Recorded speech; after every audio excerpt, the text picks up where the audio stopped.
Welcome to கடலை முட்டாய் கதைகள். ஒரு பெரிய காடு. அங்க கஜு அப்படின்னு ஒரு கியூட்டான குட்டி யானை இருந்தது.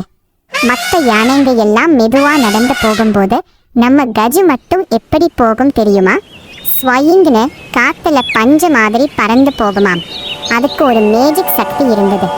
ஒரு நாள் கஜு பறந்து போகும்போது ஒரு உயரமான மரத்தோட உச்சியில தேன் மாதிரி இனிப்பா இருக்கிற தங்க பழங்கள் இருக்கிறதை பார்த்துச்சு. ஆனா அந்த மரம் ரொம்ப உயரம், மற்ற விலங்குகளால அங்க போகவே முடியாது. அப்போ கஜுவுக்கு ஒரு தப்பான எண்ணம் வந்துச்சு. நம்ம கிட்ட மட்டும் தான் மேஜிக் இருக்கு, நாம ஏன் இந்த பழங்களை யாருக்கும் சொல்லாம தனியாவே சாப்பிடக்கூடாது அப்படின்னு நினைச்சு தினமும் யாருக்கும் தெரியாம திருட்டுத்தனமா அந்த பழங்களை சாப்பிட்டு வந்துச்சாம். பாவம், மற்ற விலங்குகள் எல்லாம் பசியில இருக்கிறதை அது கண்டுக்கவே இல்லை.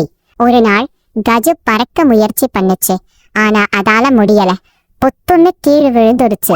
அதோட மேஜிக் சக்தி போயிடுச்சு. இப்போ கஜுவால பழங்களை எடுக்க முடியல. இப்போ வானத்திலிருந்து ஒரு அழகான கொத்தி குருவி பறந்து வந்து கஜுவோட தும்பிக்கை மேல உட்கார்ந்துச்சு. அந்த குருவி மெதுவா கேட்டுச்சு, கஜு, அந்த பழங்கள் எனக்கும் தெரியும்.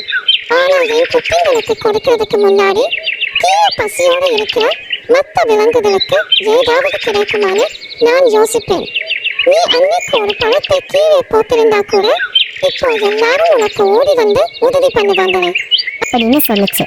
அதை கேட்டதும் கஜுவுக்கு ரொம்ப வெட்கமா போயிடுச்சு. ஐயோ, நான் எவ்வளவு சுயநலமா இருந்துட்டேன் நினைச்சு வருத்தப்பட்டுச்சு. கஜு தன் தப்பை உணர்ந்ததை பார்த்த அந்த குருவி வேகமா பறந்து போய் காட்டில் இருக்கிற நூற்றுக்கணக்கான பறவைகளை கூட்டிட்டு வந்துச்சு. எல்லா பறவைகளும் சேர்ந்து அந்த பழங்களை ஒவ்வொன்றா பறிச்சு கஜுவுக்கும் மற்ற விலங்குகளுக்கும் கீழே போட்டு உதவி பண்ணுச்சுங்க. அன்னையிலிருந்து கஜுவுக்கு திரும்பவும் பறக்கிற சக்தி கிடைச்சது. ஆனா இப்போ கஜு தனியா பறக்கல. அந்த சிட்டுக்குருவியையும் தன் முதுகுல ஏற்றிக்கிட்டு எல்லாருக்கும் பழம் பறிச்சு கொடுத்துச்சான். நீதி நம்ம கிட்ட இருக்க திறமைய வச்சு எல்லாருக்கும் உதவியா இருக்கணும். கதை உங்களுக்கு பிடிச்சிருந்தா மறக்காம நம்ம கடலை முட்டாயி கதைகளுக்கு சப்ஸ்கிரைப் பண்ணிடுங்க. அடுத்த கதையில பார்க்கலாம். Bye bye.